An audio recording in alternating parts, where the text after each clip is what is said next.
Welcome back to Learn Health Insurance. Hopefully you've watched parts 1 and 2, where we discussed the basics of insurance and some relevant terminology.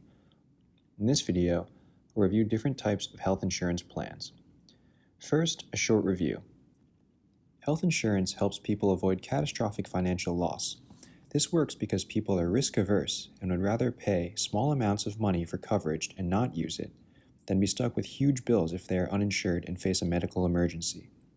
Health insurance plans feature deductibles, copays, and provide essential health benefits, and often ensure that customers stay in-network by charging higher fees to see out-of-network providers. Let's move on. There are various types of insurance plans on the health insurance market. It is important to know the different kinds so that you can determine the best plan for your situation.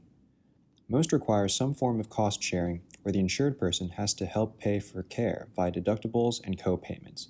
These plans vary in other ways. Here's a chart with the 4 major healthcare plans: health maintenance organizations, point of service, exclusive provider organizations, and preferred provider organizations.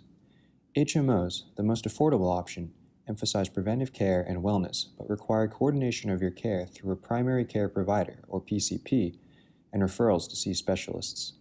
Preferred provider organizations are usually the most flexible and expensive, often not requiring a PCP or referral to see specialists. They also offer out-of-network coverage, even for non-emergencies, so you can see a wider range of healthcare providers without paying completely out of pocket. Point-of-service plans combine aspects of HMOs and PPOs, using a PCP but not necessarily requiring referrals. They also offer out-of-network coverage. Lastly, EPO plans are usually cheaper than PPOs when offered by the same company because they feature a more limited network. Notice how there is no out-of-network coverage.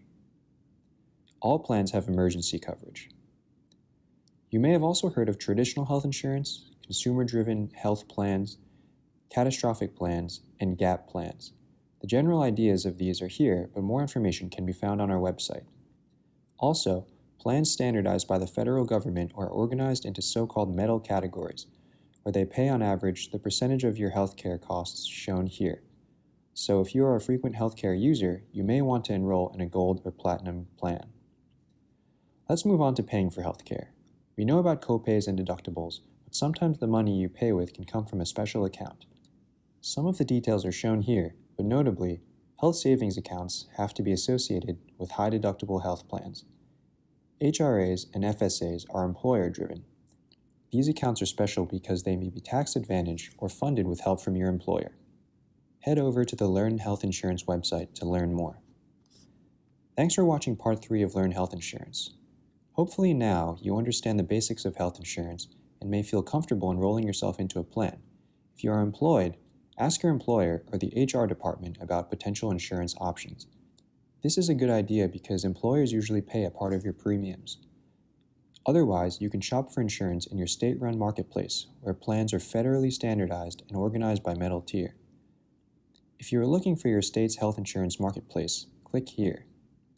If you are trying to sign up for MEDICARE, apply through Social Security online or at a local office. Finally, to apply for MEDICAID or the Children's Health Insurance Program, you can fill out an application on your state's health insurance marketplace or through your state's Medicaid agency.